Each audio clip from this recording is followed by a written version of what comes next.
My talk is a kind of a continuation of what Jürgen talked about, because after we had solved the IRP, one of the questions I had was, do the methods we have developed here, do they have any value for any other routing problems?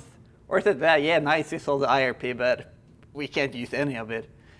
So what we were curious about, it was especially this improvement MIP for the IRP that we developed, that we wanted to see, can we use this on, for instance, the CVRP or the VRP with time windows? Does it have any value here? So that's what I started looking at. So this is a joint work with my supervisors, Henrik Andersson and Magnus Stålhane, and Jean-François Cordeau has also been involved. So, well, the context, like you saw in Jürgen's presentation, that this improvement MIP, it worked very well for the inventory routing problem, it has worked well for the production routing problem, and to a certain degree, the split delivery vehicle routing problem. And what do these problems have in common? Well, they have a high degree of inter-route constraints. If you visit one customer on a route, that determines if you can visit on another route. And for the IRP, how much you deliver in one time period, that affects how much you can deliver to it in another time period. There's a high degree of inter-route constraints. But there's a very low degree of intra-route constraints. Because there's, like, of course you want to do the routing as efficient as possible, but there's no limitations on the order, except if you do it in a bad way, it's going to cost you a lot. But there's nothing that says you have to visit this customer before the other one or anything like that. So my research question was, do these kind of improvement MIPs, can they be efficiently used for other routing problems? And more specifically, can we use them on problems with a high degree of intra-route constraints? Or will the MIPs just be so messy and so intractable that it's just a waste of time that you can't use them?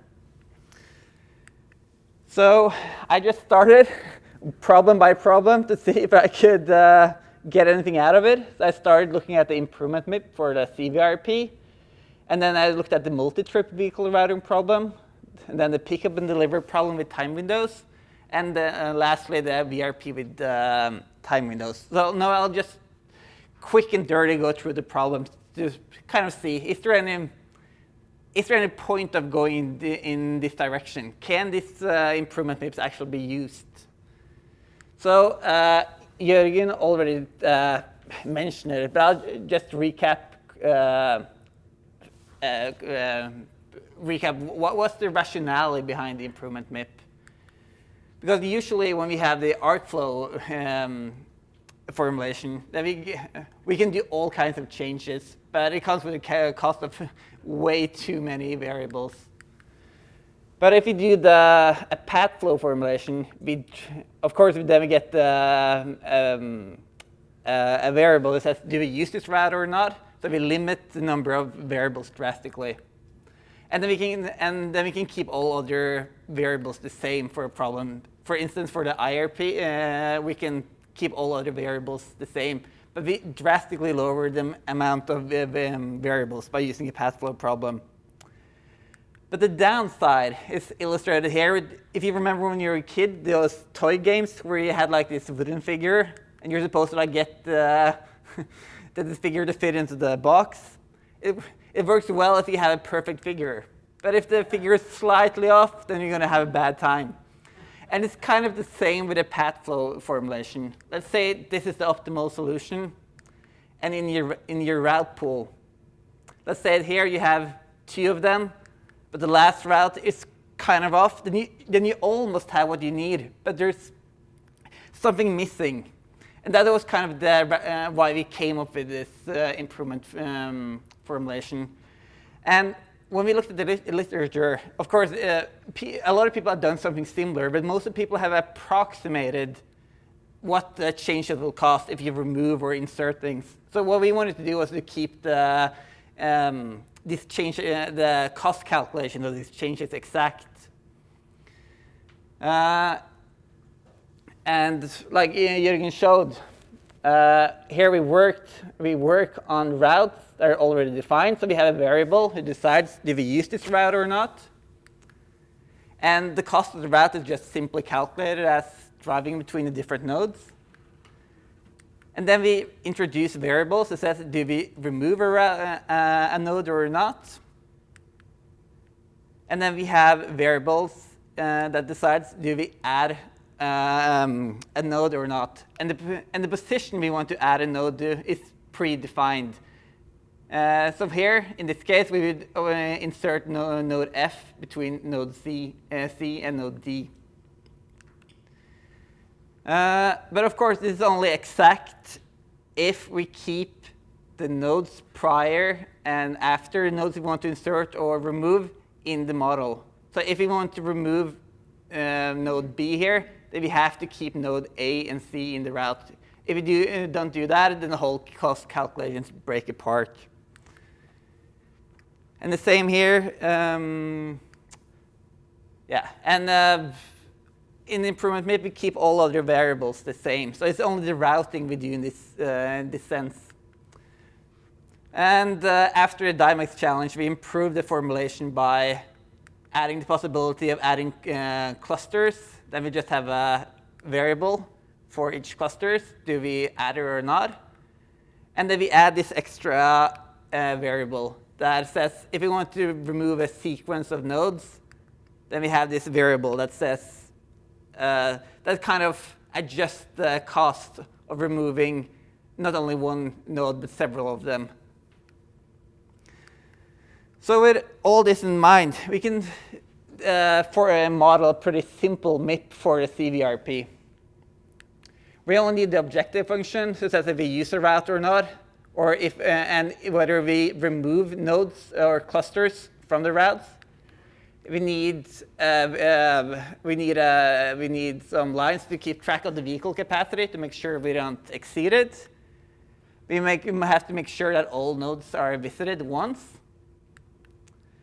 We can only remove or insert nodes into routes that we actually use. And then we have to do some linking to make sure this W here, in case we remove several nodes in a row, we have to keep we have to link that with our other variables. And then we have to put some limits on our removals to make sure that the cost calculations are correct. And in this MIP model, we went to the CVRP lib and just warm started the MIP with the best known solutions for the large Belgium instances.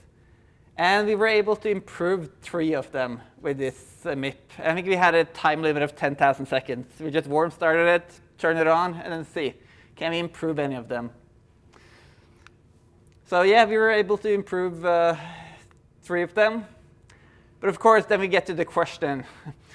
Here we rely so much on other solvers to even get to the point that we can use this MIP. So what's the value of doing this? To like spend 10,000 seconds to improve the instance a little bit. That's a question I ask myself sometimes. Well, what am I doing this? But there is some potential here that you can get it to work. And then we started to look at the multi-trip VRP. I guess many of you are familiar with it. It's similar to the CVRP. You have a lot of different nodes. You have a fleet of customers, a fleet of vehicles, which has the capacity. And you drive to the different customers, then you return. But here in this problem, one vehicle can make several trips.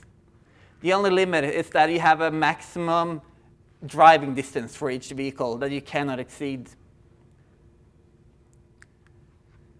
So that was fairly simple to extend the improvement MIP to account for this problem.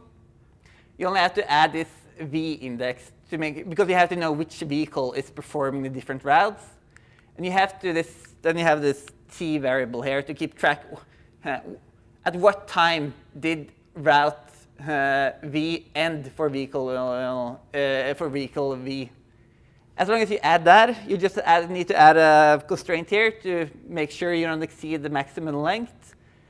And you need to update the time you spent on the different routes by the different vehicles. So it was pretty simple to extend it. The benchmark instances for this problem, they're a bit weird. Because they, they allow infeasible solutions. That means solutions that exceed the time limits. But because you can use overtime, but overtime is punished by a factor of 2. So with this in mind, it was pretty simple to come up with a new math heuristic for the problem. So what we just did first was that we solved this multi-trip VRP as a CVRP just using a hybrid genetic search. And then we took these solutions, the routes from these solutions, put it into a route set R, and just for X iterations, just solve this improvement MIP with this route set R, and for each iteration, we just update our route pool. And with this method, we were able to find the best known solution for 76 out of 104 instances, where 28 of them are new best known solutions. So that was pretty good. But the fact is that these instances are not ideally designed. So for the majority of the instances, the best known solutions is just it's just a CVRP solution where you just give this routes to different vehicles.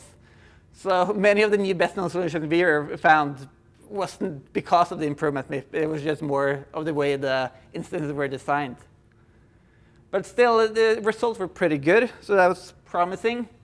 But then I wanted to tackle like a problem with a lot of intra-route constraints. The pickup and delivery problem with time windows. And here you have pickup nodes and delivery nodes that you, of course, you have to visit them on the same route for it to be feasible. Because if you don't, if you only visit the delivery nodes, then you don't pick up the stuff you do.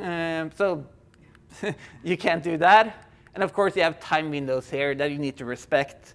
So here you have a lot of intra-route constraints which you need to consider. And that was quite a challenge to turn the improvement MIP into this problem. And also here you have a objective function where what you first want to do is to minimize the number of vehicles, and then you want to minimize the travel costs. And another challenge we had here is where do you insert your nodes and clusters? Because in the CVRP, it's pretty obvious that this node, if you want to insert this node into your route, the predefined position is clearly here because that increases the cost the least. But here for the pickup delivery, it's not that clear because the time windows here might not be correct. So if you try to insert a node into this position, it will be super infeasible. So one way you can look at it, what is the cheapest position given that the time windows are respected? But that's not ideal either because maybe this position was the best one. You just have to remove these nodes before to make to find a good solution.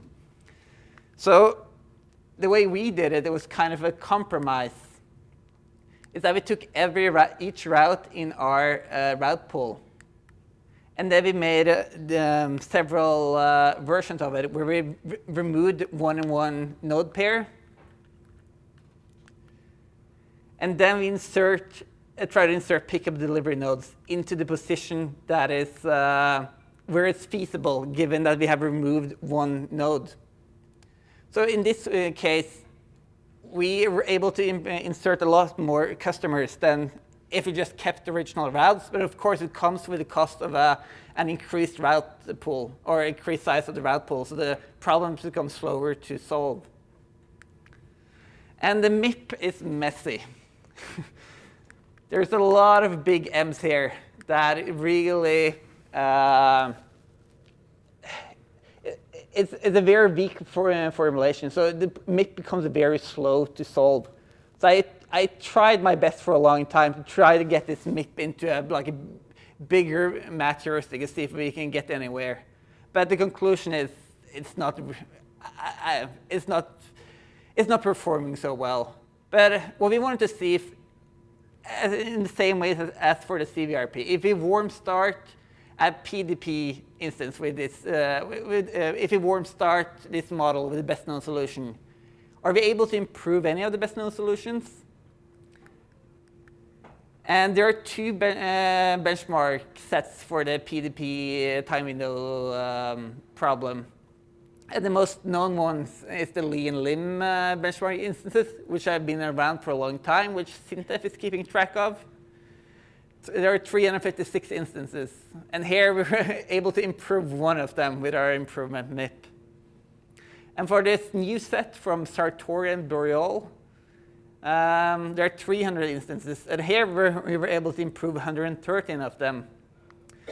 But is this because this set has different features that is better for us? Or is it just because fewer people have worked on this benchmark instance? Is that why we were able to improve more of the instances here? I don't know, but I'm guessing it is because it's not as worked on as the other instance set.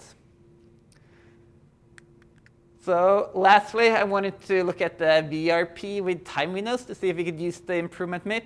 Here as well, we suffer from weak big M's. So the problems, it becomes very slow to solve. But at the same time, we wanted to see, can we improve any of the best known solutions here with this type of improvement MIP?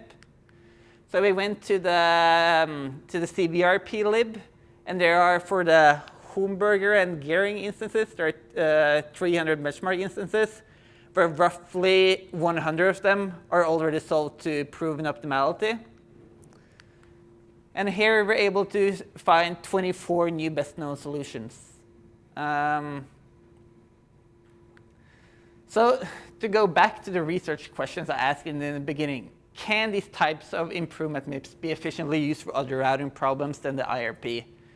And do they work for problems with a high degree of intra-route constraints? Well, they can be to a certain degree, because we could all see they're able to improve the best known solutions.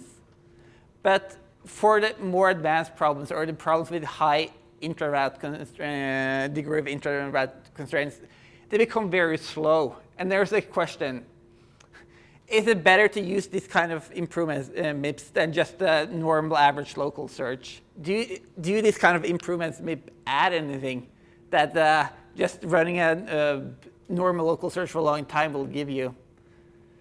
I'm not sure.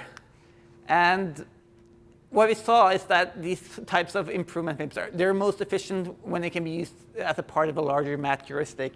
But to be able to do that, we have to make them fast enough that we can run them multiple times. And I wasn't able to do that for the pickup and deliver problem and the VRP with time windows.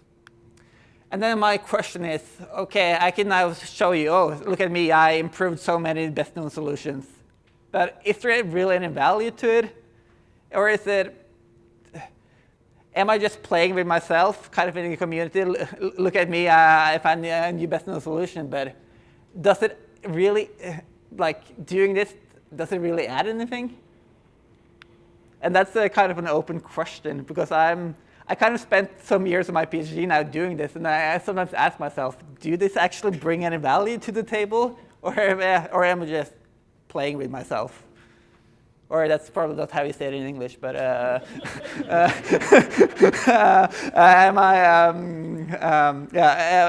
I, you hopefully got my point. But yeah, that's what I had, and yeah, any questions?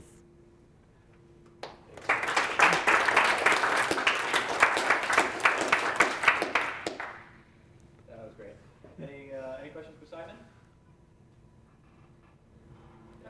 Well, I want to say, I think it's very nice work, and I would say there's definitely value in it. It also helps research, right? Because like a lot of people have put effort into the benchmark cases, showing that better solutions exist, like to prove they're not optimal for sure. But also, like, why aren't we able to escape, let's say, those not optimal? Like, we can analyze it, like how it's different. Why aren't we able to find? So maybe now you need to solve an expensive implementation problem to find this improvement. I think that opens the door for like heuristically maybe solve that problem rather than doing a ton of local search. Can we focus on finding this improvement? Yeah, maybe we can look at it. What is the improvement MIP doing that actually finds this new improvement, and can we do that in a more computational efficient way?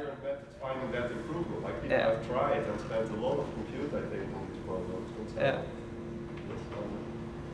I find it quite exciting. Any other comments or questions? All right.